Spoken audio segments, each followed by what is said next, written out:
Thank you to Maja Hall for your support on Patreon.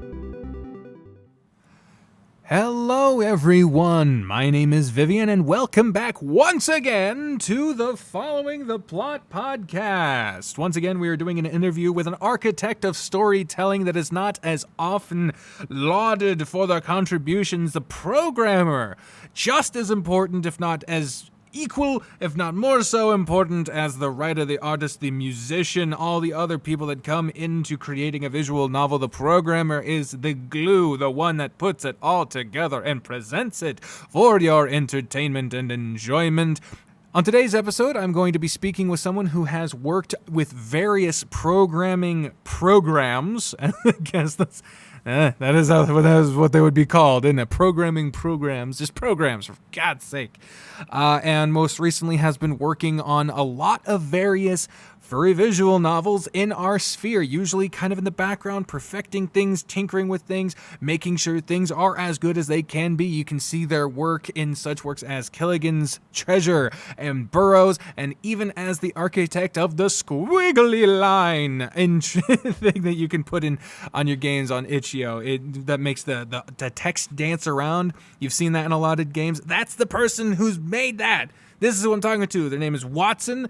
They are a programmer in RenPy and a lot of other programs. They are educated in this topic. They are very schooled in it, and they are very widely experienced. I'm very excited to talk to them today. I hope you enjoy this episode. And without further ado, let us get on with it with this episode. Why am I saying this episode so much? I keep trying to say this interview, but I keep saying this episode. With my interview with Wattson, Ren'Py Programmer. Hello. Hello. How are you? I'm doing good. How are you? I'm doing adorably. You're doing adorably, yeah? You're doing Adorable. You feeling good today. I like hearing that. Mm-hmm. Let me hear what you had for breakfast. I had French toast. You had French toast, huh? Mm-hmm. All right. And whipped cream on it. Whipped cream on French toast. I'm like this. Yeah, I am like, your identity is tied up with with French toast on. I've always been kind of wary of French toast with too much liquidity because I feel like, of course, I've never had like really good French toast. I've only had like cafeteria French toast or like some kind of like shitty diner. There's good diners, but then like there's shitty diners. I've only had those kinds of French toast where like it kind of dissolves in the syrup, you know? Mm-hmm. So when I hear people lord French toast as one of the breakfast staples, my immediate reaction is that is sheer lunacy. But I have to qualify that by I have not had the real deal. Mm-hmm. What would you call the real deal? Like, where do you prefer to get your French toast? Do you make it yourself, or do you have like a preferred place? I don't know. I don't usually eat French toast for breakfast. It's just on Saturdays when my mom, or like weekends usually when my mom's like home and not like going to work. Oh, usually okay. for my breakfast, I have waffles with ice cream on it. Oh, nice. You really like to add the semi-liquid, semi-solid stuff to the breakfast. You got whipped cream on French toast. You got ice cream on waffles. Another combination I had never heard of. I don't think most people do it. They're always weirded out by it, and I love it. I'm not really weirded out by it. I could see it working. I've just never heard of it before. Yeah, everyone's when they hear it, they're just like, huh. Yeah, it is confounded. It's like the first time I heard chicken and waffles. I'm like, what the fuck? You might as well have just said gravy and Skittles. I'm like, what the fuck kind of combination? But no, chicken and waffles fucking works. And you know what? What sandwich from my childhood that I've described to people that makes no sense to people is tuna and ranch dressing. Yeah, you mix tuna fish, canned tuna fish, and and you mix it in a bowl with ranch dressing. put it on bread. Optional mayonnaise if you're into that. If you're feeling saucy, and then that's it. That's your sandwich. My mother would pair that with popcorn. Quite the eccentric diet. Yeah. Nice. So you're a programmer, huh? Yeah. A programming breakfast. A programming breakfast. If you could program your own breakfast, what program would you use to program that breakfast? I'm trying to think of what the fuck that means. Yeah. I'd interpret that. Python, I guess. Python's pretty cool. A Python breakfast. Feeling very mountain-esque. Imagine a lot of pythons get eaten in mountains. I don't know why I think that. Can you even eat a python? I know that there's certain snakes you can eat, but I feel like if you get a venomous snake, like you got to be careful about that. You ever eaten a snake? No. Neither have Not I. yet. I the most adventurous I've gotten was sushi. I'm not very adventurous. What? Yeah, I don't think I can do much adventuring either. I'm not someone with a stomach that likes new things. Yeah. It's stomach that likes old things, and Hell. anything new is bad and gross. Yeah. Hell, my stomach started to reject some of the old things. I used to be so into milk and milk products, but now my stomach has treated it like it's an oncoming threat. Mm-hmm. It's just, I've noticed that an alarming amount of people who grew up with those Got Milk commercials are now lactose intolerant. I wonder if there's a connection there. Mm-hmm. So eventually we're going to actually talk about things. Yeah. I am going to record like a forward on this so we don't have to worry about you sitting through an awkward me espousing your fucking credits back at you. But you are someone who has kind of been in the background of a lot of various works in the visual novel sphere. You're never there's the phrase always the bridesmaid, never the bride, and it's usually a derogatory kind of phrase meaning someone who's never in the spotlight. And I feel like programmers kind of unfortunately get that slot behind writers and artists. Do you ever feel like your contributions are never appreciated as much as they should be? Yeah, a lot. More often than not, yes. It'll take me hours to do a thing, and then everyone will just go like, "Oh, yes, that's how it should be," and I'm just like, "Okay." And I'm just like, and then they'll gawk at the art, and I'll be like, "I get so much work to make that art look good." I mean, I didn't draw it, but I had to do a bunch of code to assemble it the way it looks. Yeah. In ways, so. Yeah. I recently tried to look at RenPy and try to figure out, because RenPy is you have more experience in more programs than just RenPy, but that's the main one we're working on here in this sphere, for better or for worse. And I tried looking at it, and I was stumped almost immediately. I've never done any coding, and I lasted for 2 class periods in a gaming development class before I dropped out unceremoniously. I just could not fucking handle it. I do not have the brain capacity for it. I feel like it takes someone with a larger understanding of object placement and almost it's like a puzzle of sorts. Yeah. Does it feel like kind of like a puzzle? But not like a jigsaw, more like how would you describe it? To me, the way I usually like to frame programming to people, it's like telling a kid to do like a PB&J sandwich. It's like you just tell them, "Oh yeah, you grab the knife, you get all the ingredients out, like the jelly, the peanut butter, and the bread out. You tell them get the knife, you put the knife in the jelly, you spread it on the bread, and it's easy." That's the logic of the humans operate on. With computers, they are extremely literal. They want every single little command to be very exact. You can't just tell it, "Oh, spread the jam." You need to tell it the exact arm rotations it would need to put it on there. It wants it, and it wants it in a very exact way. And if it can't like reproduce it, then it just goes haywire. But if you get it working properly, in the end, you get something that can make so much PB&J, it makes it all day and night, and it never complains about it or gets tired and doesn't cry. Unlike children who frequently do break down and cry.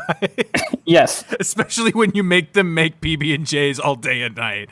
Yes. Mommy, please, I just want to lay down. Yeah. I don't want to make PB&Js anymore. But getting into that mindset is like, I feel like the biggest hurdle for a lot of people is just this extremely literal way of thinking. It just kind of, you know, you have to get used to that. Yeah. And if you don't like thinking that way, then it becomes very difficult. And it's also like a bunch of commands you might have to, well, I don't even know if you have to memorize like commands and stuff, because those are like the building blocks. Like there's if statements.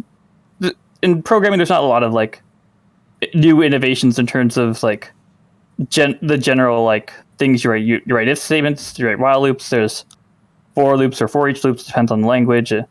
Each language has their own like little eccentricities, but they're not like, you know, some wildly new thing. They'll have classes and methods and parameters and variables and, you know, all the junk. Yeah. You're not jumping from algebra to geometry to calculus to fucking trigonometry. You're going from algebra 1 to algebra 2 to algebra 3.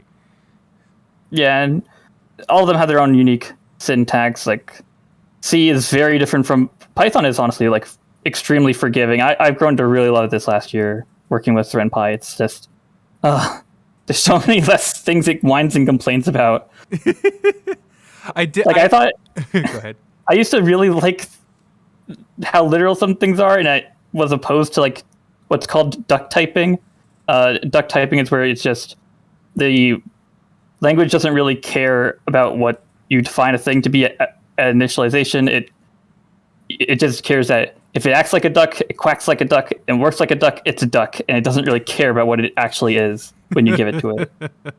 And a lot of languages are not like that. They want you to be very specific about what a thing is. You can't really like change it or like make a variable something completely different without deleting what it used to be. I used to be a fan of that. Treat a series of pictures like a video, like I've seen like Temptations Ballad, for example. Have you taken a look at that? Sadly, it's one of the ones I have not gone around to.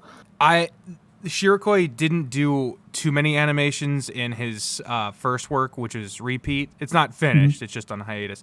But in Temptations Ballad, he's dabbled in some like animation, but it's always like a series of pictures that look like they're in motion. And it's rough, probably.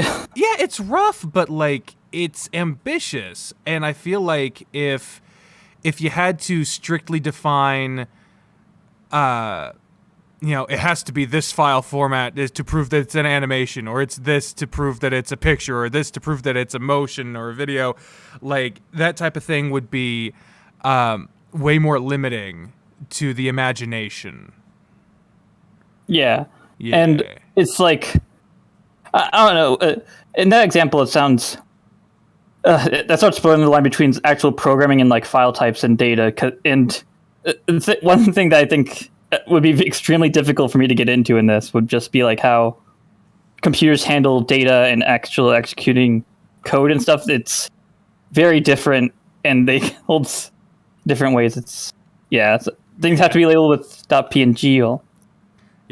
One big thing you have to understand is that the .png doesn't really matter to the computer that much. You think it does, but all that .png or .jpeg really tells the computer at the end of the day is what to open it with, like what this should be. Really? In reality, all the files are just like a bunch of like ones and zeros that the computer like knows, like, you know, reads from when it has to scan in data. So when it like you click on like your, you know, Eileen.png or whatever, it will go like, okay, that's a PNG. We'll load up the image, like gallery image viewer thingy, and that image viewer will read that file and go like, okay, this is how I should display it. after reading the file. I guess that makes... So it's very immutable. So you could it's entirely possible you could have like something that is a PNG and also a text file. I don't think you should. Yeah. Well, I mean, the actual arrangement of the ones and zeros does matter to the thing reading it, but you know. What, Doki Doki Literature Club did that, I think, where they had files, you change the file extension and it would change how you open it and it would tell you different stuff. Mm-hmm. Yeah, and then there was also, did you hear of Cicada 3301? That, it's not a game, it was that... yeah, it's an ARG, or it's just... Yeah. They had a lot of cryptic hints, you had to like look through metadata or view things in different ways. Yeah, the YouTube channel, Let Me Know, did a fantastic video about it. Yeah, I remember that was pretty good. Yeah. But yeah, that makes a lot of sense. I guess I really never considered it. It's not something you usually think about when interacting with your computer. You're just like, there's this file and it uses this extension, I guess. Yeah, but, I genuinely thought that the file extension defined the file as opposed to defined what you opened it with. Yeah, that's why when you go into like Windows, you can look up like what it associates which each file extension like with, like, which programs it knows to open it with.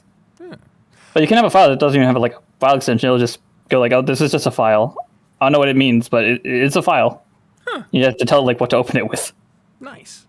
Yeah. So let's go down your personal history and how you got started. Not specifically in visual novels yet, but how did you get started with wanting to get into programming as a whole? I wanted to get into programming since I was pretty young. I enjoyed video games a lot. ADHD, makes you really love video games a lot because they just hold your attention very, very well. And as I got older, I just wanted to play video games a lot. And then, but when you're a kid, you like float a lot of jobs in your head. Like, I want to be this, I want to be that, or whatever. I want to be a space fireman. Mm-hmm. But I always kind of felt like I kind of like wanted to learn programming, but there weren't a lot of classes in school for it. So I did like some summer camps and stuff, and that was cool. Mm-hmm. So I felt really rock solid that I wanted to make video games after playing a Chibi Robo Plug-in Adventure around like high school. That game just I loved the story and how it handled like its character moments, its gameplay. It really felt eye-opening to me in a lot of ways. And I just felt like after playing that, I was just like, video games forever. Yep. This is my track now. This is my life. Your eye was opened, as they say. Yeah. I want to make something like this. This is my goal now. Yeah. I have life goals in high school, which is pretty early for some people, but yeah. And I mean, I was already kind of in that direction anyway at the time, but it felt very certain that like I wasn't going to change course in college, probably. Yeah, man. I mean, that's kind of where it started for me too. I decided on voice acting when I was in high school, and I would dare say your trajectory's gone better than mine, as you've actually worked on projects. That took me a long ass time to get to. Don't worry, it took until like 26 to get there. 26 right now, man. Well, it can take a while. Is the point. I'm not saying it takes exactly my time. If you're not done by 26, you're done according to Wattson. No. So you decided on it. You started doing your summer camps. You started trying, learning your stuff at an early age. You go into college. When do you start picking up some kind of like side gigs? You start doing some kind of stuff on your own? I honestly didn't do much like personal programming for a long ass time. I considered doing like personal projects, but it's mostly just like schoolwork for a while. Mm-hmm. There was a project like a couple of years ago where I tried to like make a big spreadsheet of like furry artists and their commission. Like I didn't want to list like their prices because they can change all the time and there's so much, but like I wanted like something that had like a link to where their prices are, so people could look it up and stuff. A database of that's cool. I like. It was just a Google spreadsheet, and I had to enter everything manually. So a bunch of programming involved in it was. That's data entry. I ended up stopping that project because it was just too much. I ended up having like 500 artists. It took hours to go through all of them or update all of them. And Yeah, every time you think you've got like a lot of them, all of a sudden there's a new like sector. Yeah, I still find more artists all the time. Oh yeah, it's like mining. You'll be digging through rock and you think you found the last vein of ore, and then all of a sudden a fucking mile-long thing of more furry artists just crop out of the wall, and you're like, how far down does this go? They're following this person I've never heard of, and they go down there, and that person is, and it just goes on forever, and you just realize this mine never ends. Yeah, and I mostly look at like, I'm mostly into gay stuff, so I already knew that I was looking at a very narrow field. Yeah, imagine if you widened the field, it's an even bigger mine. Yep. Lordy. So, yeah, I did that for like a year or so and before stopping, but I kept trying to do like projects. I won't talk about them because they failed, and I was like trying to work with like some artists as it didn't work out. I gotcha. Yeah, I'll keep it to that. And I did do one prototype thing in Godot that I really liked. That was like a game where you like use the main character to like draw on the background. That was pretty cool. That sounds fun. But then I got busy with school, so I kind of had to drop that. Tale as old as time. You're starting to work, but the thing that's supposed to train you how to work gets in the way of working. Yeah, pretty much. God damn it. Mm-hmm. So you're doing things here and there, and when does it start to become more prevalent in terms of going into game programming itself? Like your focus gets a little more focused. Well, it's always aiming towards games. I went to DigiPen for like a year and a semester. That didn't go well for various reasons. You went to what? DigiPen. It's a school out in Washington. It's pretty well known for like being like the video game college thing. Oh, it's like the CalArts of video game development. Kind of. I think CalArts it might be even like slightly higher in terms of game colleges, but it has like connections to the industry and stuff. So it's like nice. It was recommended a lot, but yeah, it just didn't work out. I had moved like very far from home. They have a very intense work. They expect a lot out of you. Oof. Like first semester, like 18 credits, like a semester, I think. Something like that. It was a lot. God so dang. For various reasons, my grades started failing there, and had to move back home. Yeah. So yeah. It's a learning experience. I learned a lot. Yeah. It didn't went well, but I learned a lot. So and I got debt. Yeah. A lot of debt. Very fun. Very cool. Oh, jeez. My favorite part. So I ended up going to a more local college that had like a game design like minor or something, which is like it's computer science. I'm learning programming, but whatever. I learned some stuff at DigiPen. I know how some stuff will apply. So yeah, I have a good idea. Cool. That's what I'm doing. Yeah. And that's kind of where you're at right now, or? Right now I'm working for a business that is not game design because money. Fantastic. Also, I don't have like a lot of like a large I didn't have a large portfolio after I graduated college. True. Yeah. Yeah. It's hard to like really show like, hey, I know how to game program when it's just like I haven't done a fuck ton of that. So that's another thing about the education system. You get this piece of paper that proves you know how to do the thing, but you still have to prove it. Yeah. Yeah, it's just especially true in like computer science, like positions now. It's like a lot of entry level positions are like you have to have worked for 2 years. And it's just like, where do you get that? Where did this 2 years come from? You have to do internships where you starve for 2 years or mooch, and then you still have to get the internships. Yeah. Like I didn't end up getting them because I'm very lazy. Yeah. But now you do have a few more credits. You've tinkered around with our intrepid RenPy program. You've inserted your programming prowess into various games that people will recognize and have probably played. I've played a few. I've played more than a few. When did you start getting into this sphere? Yeah, that was around. I started I brief flashes with furry visual novels for years. I had played Nekojishi and I had done a little bit of extracurricular activities, but those were kind of brief little stints that didn't really go anywhere. Ships passing in the night. But yeah, it was around I think it was around September, October 2020. I was realizing, my degree is about to be done because I finished it this last spring. So congratulations! Yeah, it's great. Yeah. But I realized I don't have a portfolio of anything to show for any work. And most of the projects I did for school are kind of half finished. They were enough to get the grade, but I can't really show something that's not really working at the end of the day.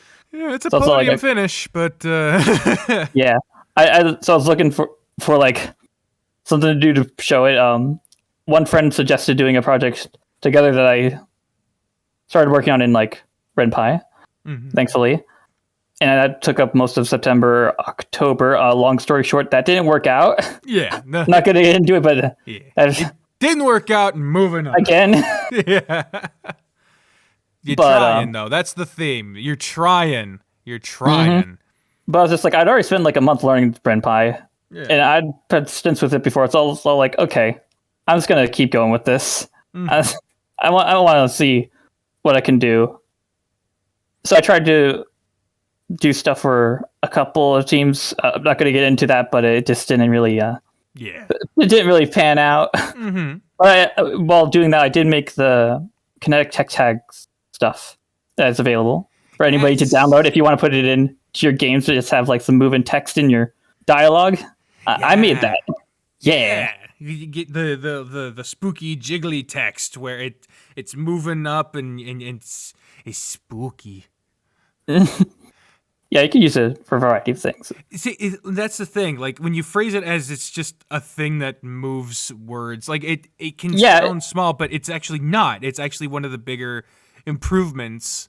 Yeah, I don't want to stroke my own ego or say this is pretty cool, but if I'm being honest with myself, I personally consider one of the coolest modules bits of code I've seen be used in RenPy in a long while. I don't see a lot of people just put stuff out there that's this robust. I feel it could go in any game.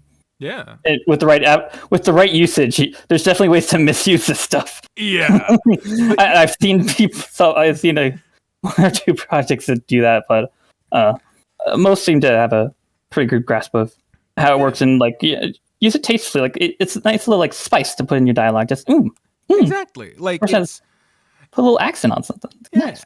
I phrased it as it could be spooky, but it could also be it could be flirty, it could be a hint, it could be a variety of various like you said, an accent. It's a little spice added to a line of dialogue that could be used in a variety of aspects, and it's available on itch. Yeah, and I'm gonna I have all the code public. You can check it out. I imagine it's in your description probably, or you just check out my itch. I have everything linked on there. I also have it up on GitHub if you like it that way, and you can donate to me on itch. So yeah. And feel free to reach out if you ever have questions.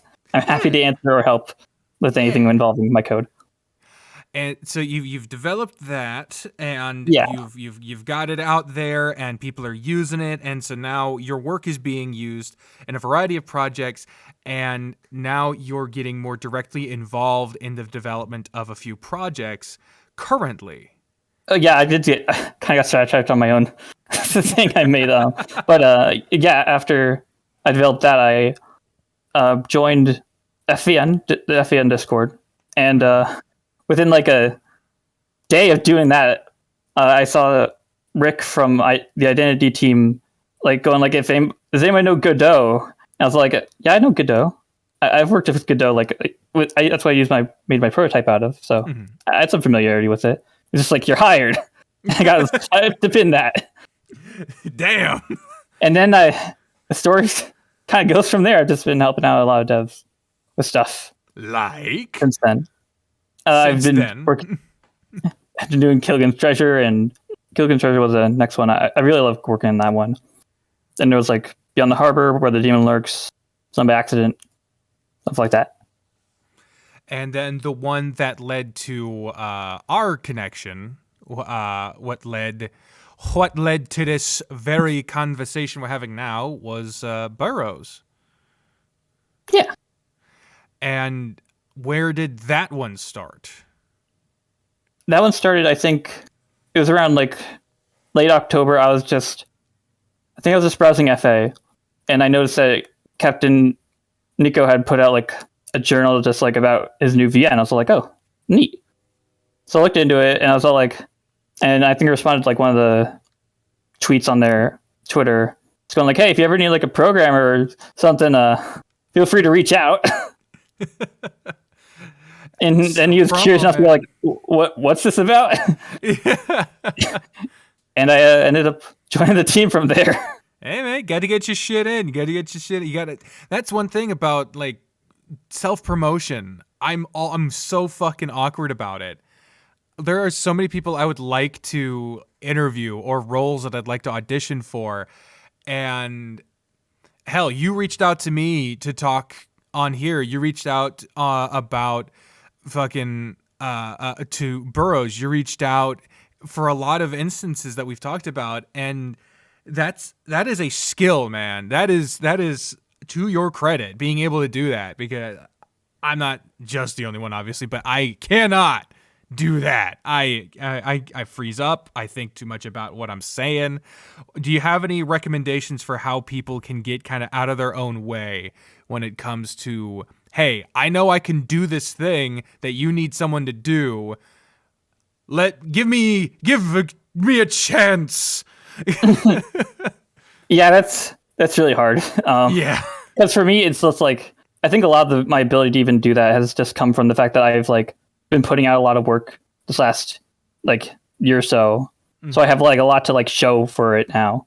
Yeah. You know, like I can. Portfolio's a little more filled out now, huh? Yeah, I could show like, here, I made this Connect text kind of stuff and this wave rendering stuff, and you know, I worked on this and this and this project. It really makes people go like, oh, it seems like you probably know what you're doing if people are keep hiring you. Yeah. I guess I should too. Yeah. Yeah. Tends to work, having those connections, man. But I know that can be really hard to like start up, and I have had similar struggles. Even just getting like, I recently got like an actual like proper computer engineering job. Yeah. I like an actual like company. I don't think I should like probably go into that. No. I'm keeping my furry stuff separate from that. Yeah, but like, getting my foot in that door was just as hard. Damn. Thankfully, I found like a contractor that's like does like some training and stuff. It was nice to like get a little bit of help to get a foot in the door. Yeah, but yeah, it's definitely rough. It's fantastic. I'm very I'd happy. Say tips are, one, it's part luck, and you're just gonna have to like roll the dice a lot. Just keep sending stuff out. I know it's like the pretty general advice. That's what everyone told me. Just keep sending out applications, even though that sounds like the hardest thing in the world when it's just like you keep getting declined. It's awful. I hate it too. So I sympathize. I remember someone described trying to start out as a voice actor as you audition for a certain amount of roles a day, expect to get none of them, and you do the same thing again tomorrow, and you hope that at some point you might get enough to pay for your next pack of ramen. And then you just do that until eventually something happens. Yeah. I mean, it's a little fucking depressing sounding when you put it like that, for God's sake. Mm-hmm. So you just gotta put your ads out there. I know on FVN there's like a whole channel, text channel for it. You can just like post like, that I'm looking for work, please hire me. And let people come find you or something. Yeah. But yeah, a lot for me, it's just been the fact that, when you start having like a background of work to like reference, it can help a lot. Lets people start like, oh, well, you've done this, so I guess you could do this, Yeah. So, you have, and it just builds confidence in yourself, really, once you like get past that point. So It is a little easier to feel like you can do something when you've done it. Yeah. A lot. And if you can find a way to like do like prove it by like your own like by doing your own project that like demonstrates that skill, you know, that's awesome. That could definitely like help a lot, but that could also not always like be super viable because it's like if you want to demonstrate your voice acting skill through like a visual novel, well, you're gonna have to know art and pay for it. It could be expensive and hard. Yeah, so, and hell, even other things that aren't relevant to what you wanted to show in the first place. Even just making like a voice demo was fucking hard as shit because like I'm not a sound editor. Anyone who's listened to my videos will know that. I'm not an audio engineer. I'm not the most skilled with the tools at my disposal. I'm trying to learn, but I'm also not that dedicated to getting balancing and effects and equalizing and dynamics processing. And I get bits and pieces and I'm slowly learning. But I worked for a really, really, really long time on this voice demo. And I spent the least amount of time on the actual editing of it. I spent a fuckload of time organizing it, planning it, writing it, and then recording it was less time, still a lot, and then editing and putting it together was actually like 2 days, and that was it. But everything else totaled like a year.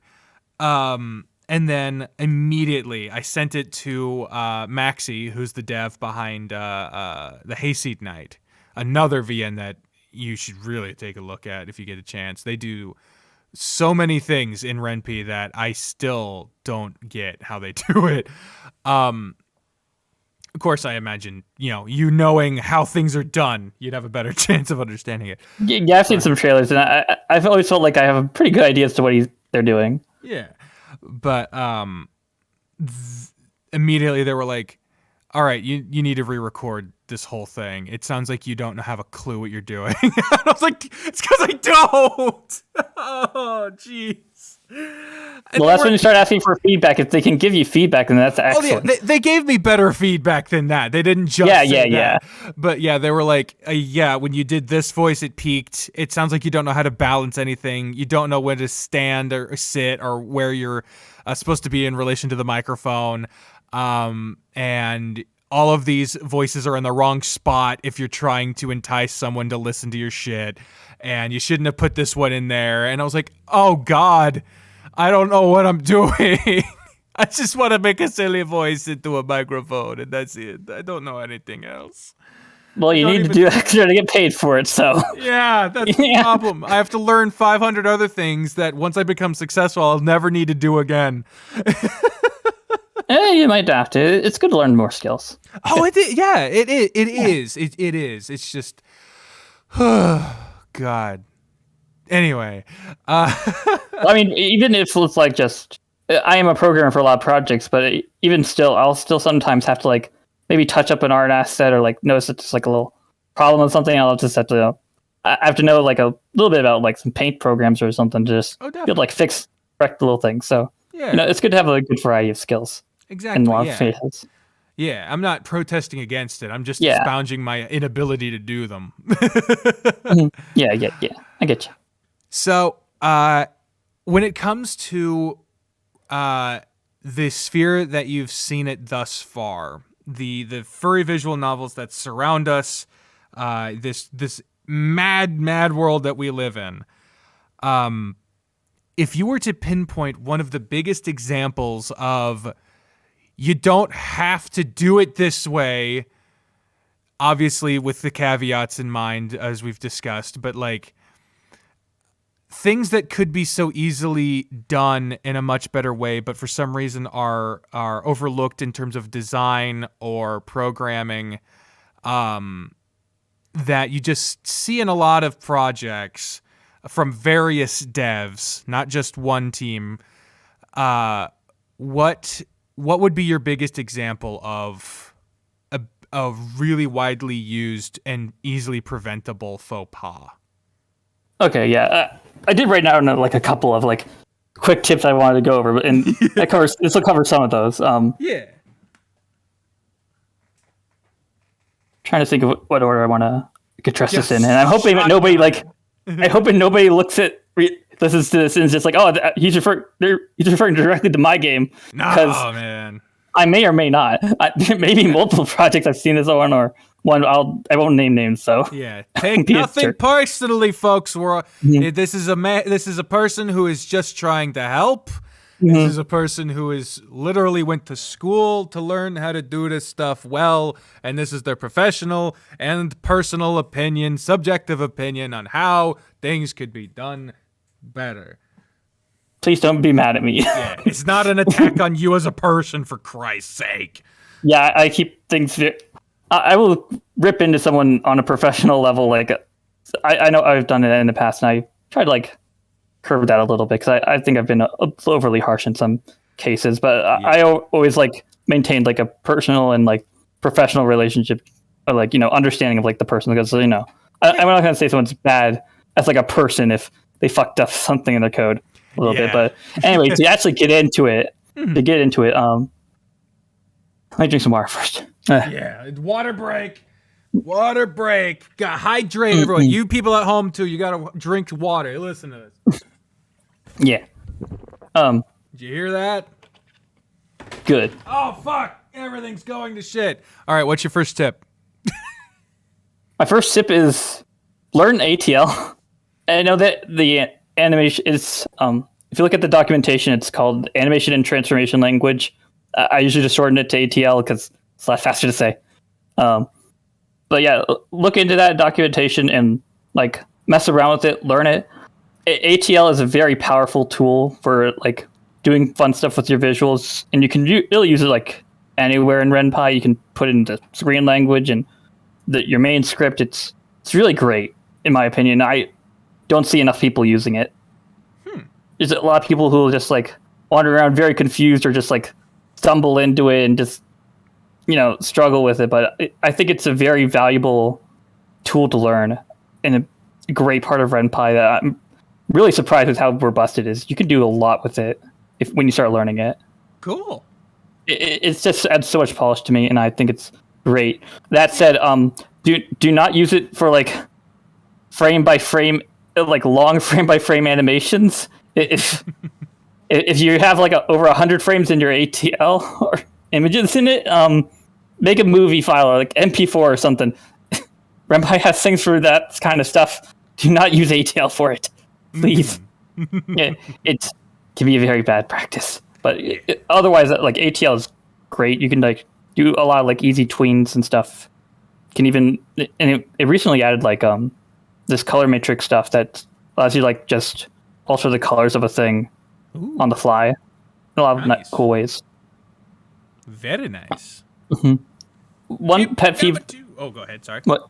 No, you go. Yeah. What one pet peeve? One big pet peeve that I have is when I look into your files and I see a full image that is just white or black. Like it's just a full frame of one color. That's just on the whole screen.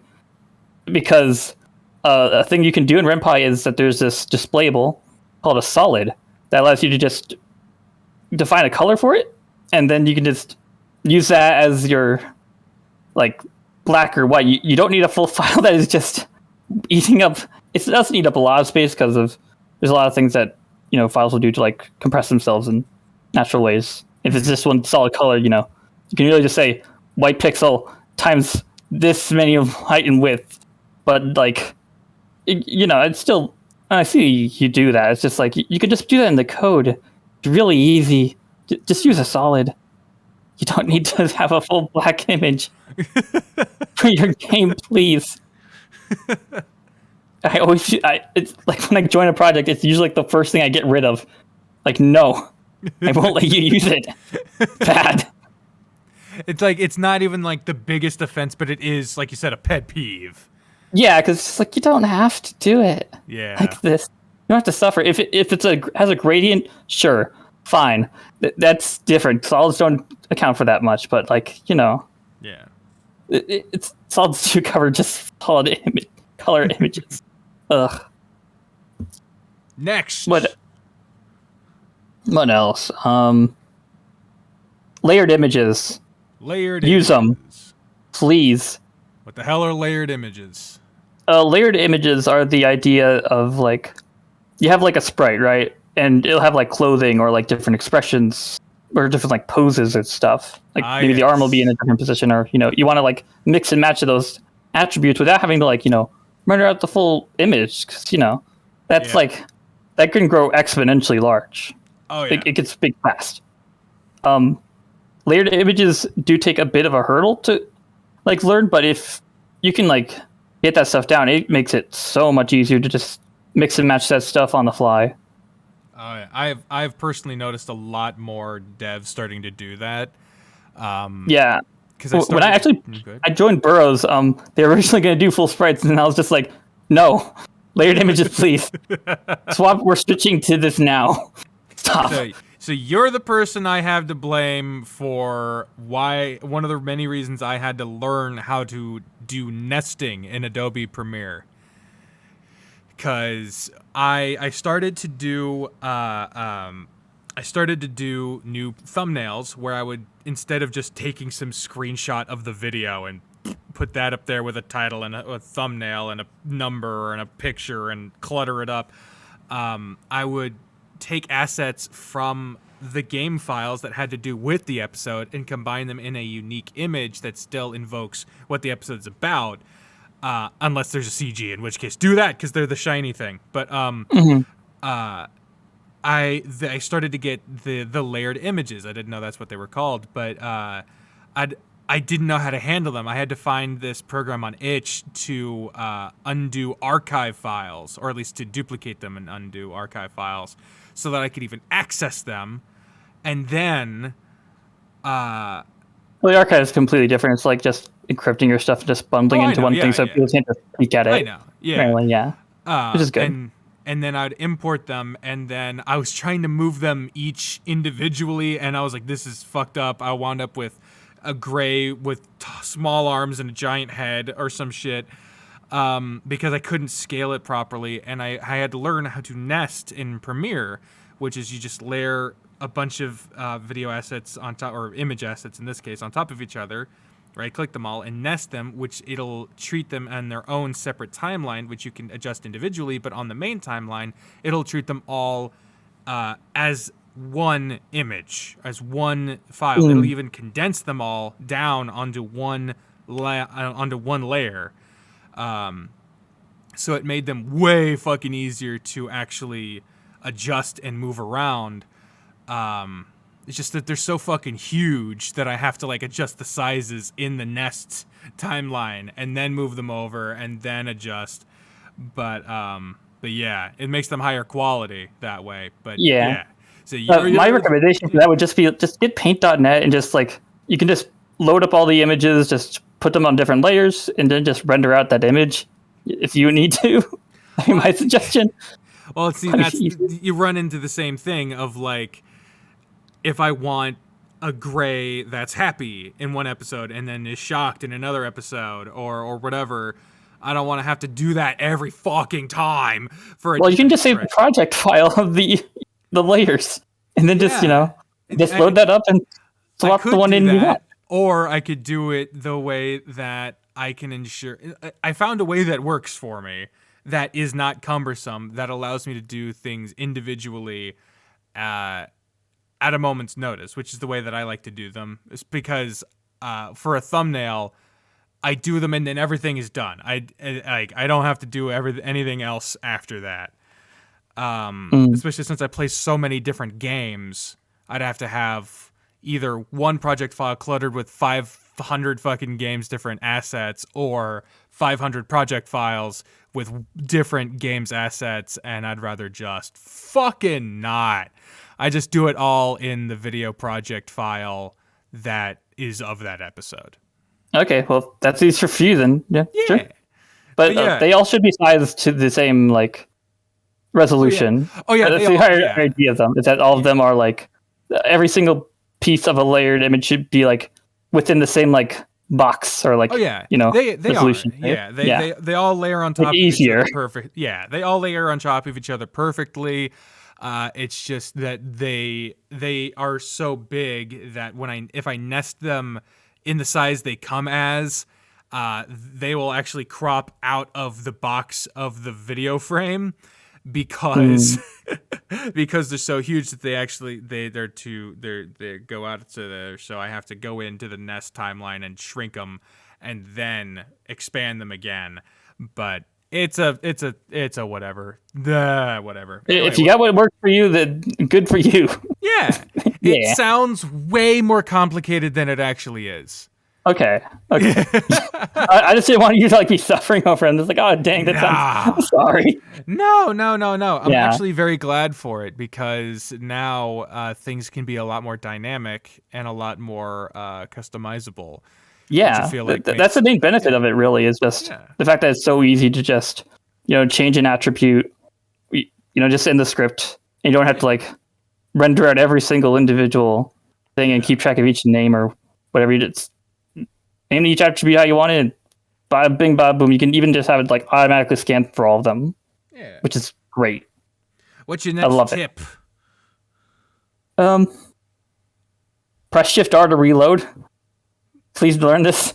I know not most devs I've met know to do this, but for anyone just learning RenPy, if you ever want to just like reload your script after you like make some change to it, you just hit Shift R, and it will put RenPy into like auto reload mode, where it'll just, if it notices that you like save a new version of a part of the script, it'll just reload everything for you, and then you can just like roll back and retry it again, see the change in real time.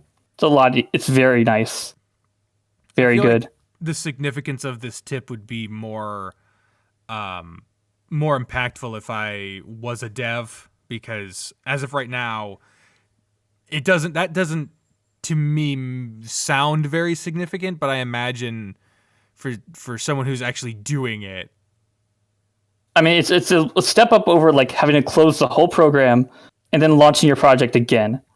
Oh, that's what's saving you. Just Shift R. Just plus R. Yeah.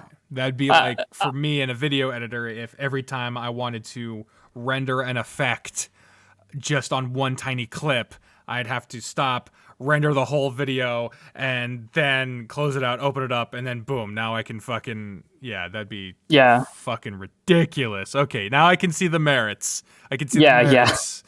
I haven't read into many who have missed that in the documentation. Thankfully, I've seen most people know that, but there has been a case where I've seen someone go like, "How do I do this?" And I just know it's like, "Oh, you please do this." So much easier. It's also worth looking into documentation on the developer tools. I particularly use the dev console a lot to just like run little like tests of things. It's like testing if my layered image works, or if like a particular Python function I want in there is good. Cool. Yeah. I think the ultimate tip is ask Wattson if you have any questions. You don't have to direct everyone. I also recommend it if you can just join to the FVN Discord, not the FVN Paradise one, the FVN one. It's FVN, but Yeah, because I actually give you like a link to it. But if you're a developer in that server, there's a VN programming channel where you can just ask a question and people can answer. Which is good. I think I would need to be invited to that one because I'm in the Furry Paradise and Visual Novels one. And are you talking about a different one? Yeah, I'll send you a link. Yeah, you don't have to do it right now, obviously. I do like that server a lot, so I'll point people at. Sure. Yeah. I'll advertise more shit. Yeah. Not for everyone. Yeah. The link is just good. The description is just to be full of links to everywhere. Great. So much. I don't know if you're done with your list of tips, but I know if I don't ask this now, I'm gonna forget. Mm-hmm. You've been calling it RenPy. I've heard RenPy, Ren'Py. Why do you call it RenPy? Because RenPy is built on top of Python, the programming language. Oh. So that's why the apostrophe is there in the name. Well, RenPy. that makes incredible sense. Mm-hmm. All right. Yeah. I don't really care what you call it so much, as long as I know you're referring to. It's not referring to like some other engine or whatever. Because fun fact, I've never experimented with many other visual novel engines I've heard are out there, because usually you pay for them. Yeah.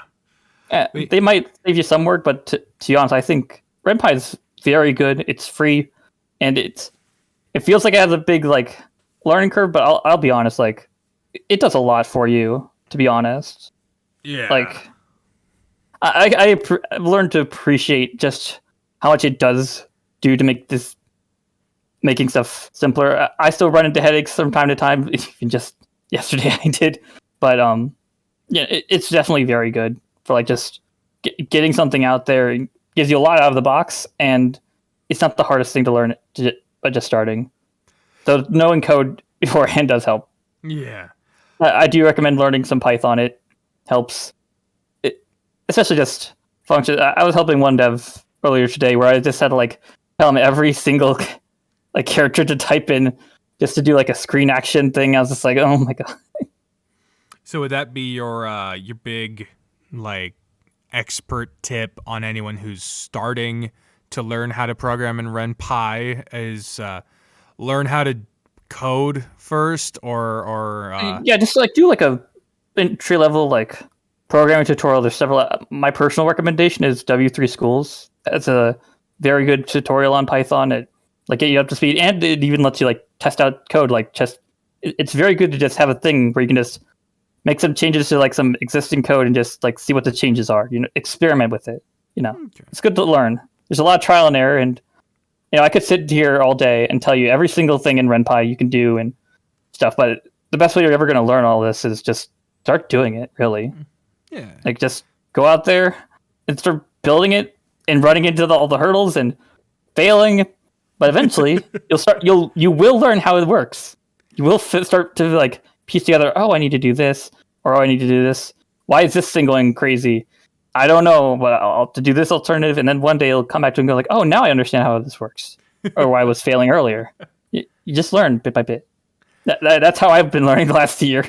Yeah. I had to learn a lot, especially for Killigan's Treasure. Killigan's Treasure required a lot of me to experiment a lot with like stuff, because Edio has a lot of systems in there, and I came on because I looked at those systems and they were kind of. I'm not going to call Edio bad. Edio is a great dev to work with. I love him. Absolutely do. And I love Killigan's Treasure so much. But there's some stuff in there that was kind of...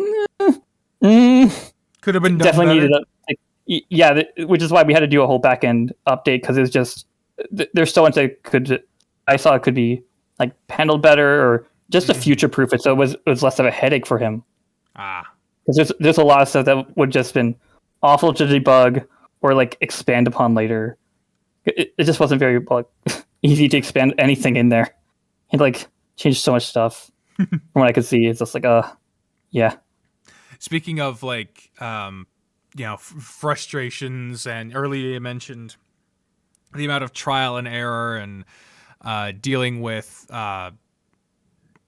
you learn by experimenting and things not working. How as someone who's done this for a long time, talking to someone who hasn't done it for a long time, and I get to experience this by vicariously. My partner is trying to develop a game on Unity, and I have seen them devolve into a mound of fury and fear at at the fact that they cannot figure out a certain bug or something that was not working. I just got a follow on Twitch, I think.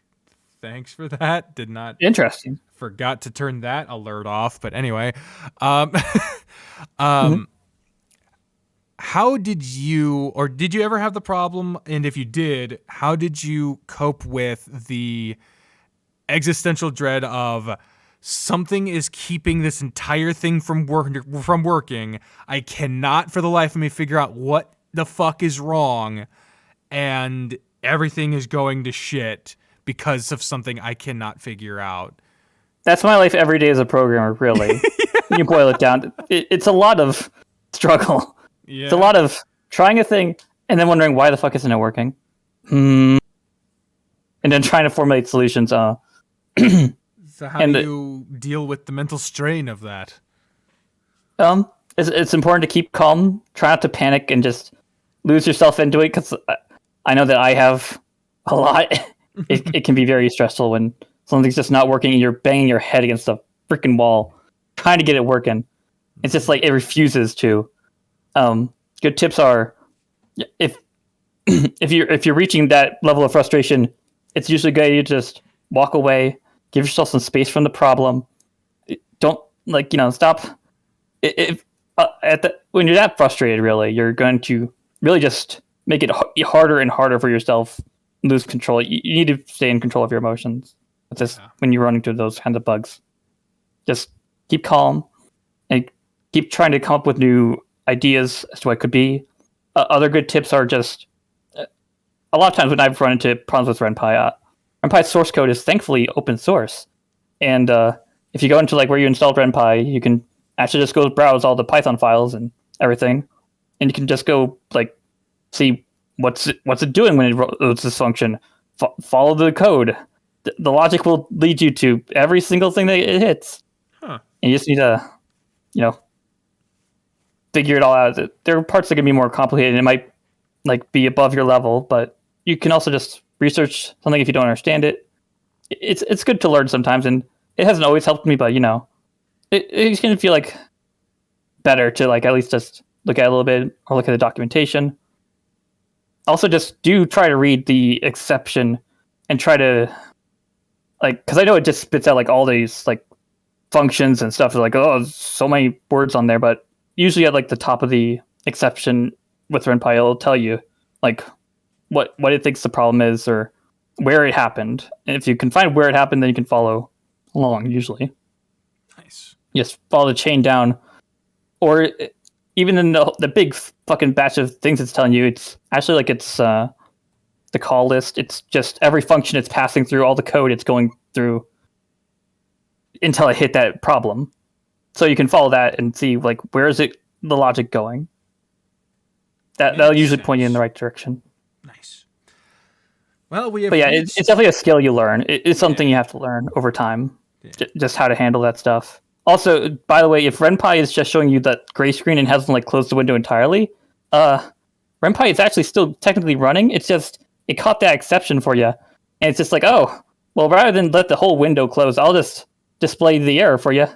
That way you can fix it, and you don't have to relaunch your whole project. Nice. There's usually a reload button at the bottom corner, and if that isn't there, it might just be something unrelated. Sometimes it is. Yeah. I'll usually just ignore. Sometimes ignore is safe, and just try that out. Just ignore the problem, and if it goes away, or let's reload. Yeah, or you might have to roll back. It can depend on the issue entirely. Yeah. What it's yelling about. And you just have to learn which kinds of issues it's going to yell about. It could be, Mm-hmm. All right, we have reached the hour mark. It is time to wrap things up. Do you have any parting words, final remarks, last tips you want to make sure get thrust out into this sphere for any passersby to possibly hear that could save them from programming hell, or basically any last things you want to say before we end things off here? God, it feels like there's so much. I was going to get into the fact that RenPy is kind of 4 languages in one. When they look at it, to learn 4 different syntaxes. Just to go over that quickly, there's the standard RenPy script. I don't know if it really has a name, but I just call it where you put your dialogue in and all that normal stuff. That's just standard RenPy script. Then there's screen language. Screen language is technically different and has its own stuff. The documentation goes over it. There's ATL, which is animation transform language. Yep. And then there's Python, which you can just kind of invoke in any amongst these 3 to interleave them. Which it lets you do cool stuff. I do it a lot, but Python really is the fun zone for me. personally. It's where you get to do a lot of cool things. But, it can be harder to learn. And there's a lot more stuff you can do with it. So, just learn it one bit at a time. Yeah. Big risk, big reward type of deal. Usually you learn the RenPy script. That's usually what goes over in like the quick start, and you kind of have to like piece together what context, what language bit you're in at any given time. If generally to keep it aimed for people, if it's in a label, it's RenPy script. If you're in a Python block, it's Python.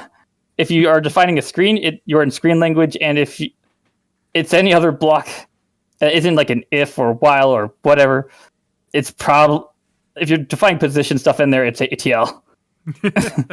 You'll figure it out. Don't worry. I know you got this, hon. And I could also go into like how RenPy handles the image pool and stuff, but that's a whole nother lesson. Yeah. Defining audio channels. But by the way, quick tip: if you're defining like new audio channels because you're finding that sound and music aren't quite enough for all the sounds you want to be playing, make sure you tie those sound channels into a mixer, please. I will. That's a bigger nitpick than the other one. Why did I even bother going on solid? Holy shit! Please put a mixer on your sound channels so that way I can actually like adjust it in the preferences screen. God. Well, at the risk of falling off the edge of the volcano, I'll go ahead. I'll end it there. Yeah. I'm sorry. I could go on all day. It's okay. It's okay. It's all right. The follies of youth. Thank you very much for talking with me today. I have learned a lot. I have also learned how little I know, and I think that's the kind of thing that you learn from a good expert, is realizing how much you have to learn. Even I still have more to learn, so yeah. I appreciate you being here. I had a lot of fun. I hope you did too. And I hope everyone, thank you. I hope everyone who was listening enjoyed it as well. If you have any questions for Wattson in regards to programming or in general, we did talk about French toast for a while. So if you wanted to talk about that as well, their links are in the description down below to check out their itch or their Twitter. I'll send you some of the things I referenced too. Just you can throw those in the description for all of that. And as a treat for those who made it to the end, I like to wrap things up with one small kind of inconsequential non sequitur question, so people can leave in the comments to prove that they made it to the end. Usually it's like, what's their favorite like Skittle or something like that. So what kind of question would you like to leave the audience with to wrap things up? I meant to do this earlier and I completely forgot. Don't think too hard on it. I just figured it out. It's just something small. Don't think too hard on it. I almost wanted to ask, like, what's their favorite part of Gilligan's Treasure, because I want everyone to play that. That's too specific, too promotional. It's too much. It's so good, though. It really is so good. It's been on my, you need to play this. What the fuck are you doing? Why haven't you played this list for, like, ever? I'm sorry. Well, it belongs on your played list, personally. I know. Pretty much all the games on my why haven't you played this, you dumb motherfucker list as needs to be on my played list. So what question? Favorite squid? I don't know.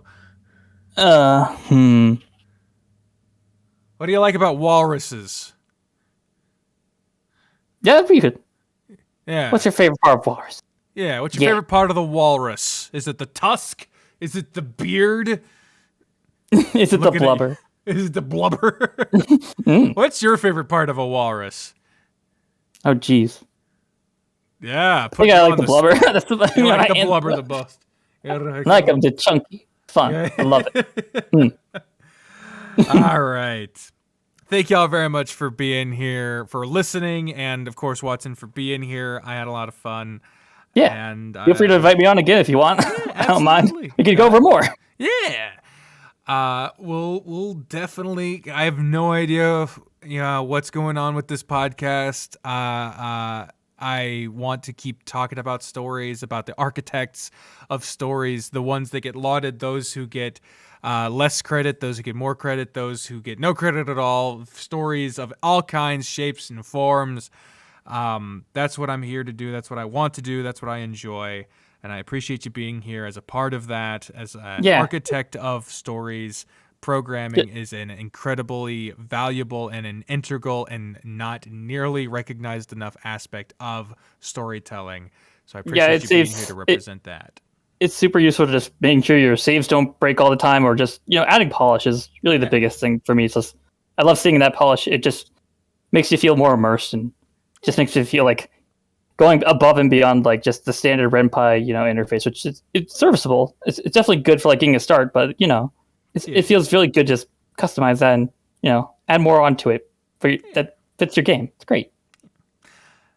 All right. Until next time, everyone, I have been Vivian for Wattson, and thank you for listening to Following the Plot. We'll talk to you all again later. Bye, everyone. Bye.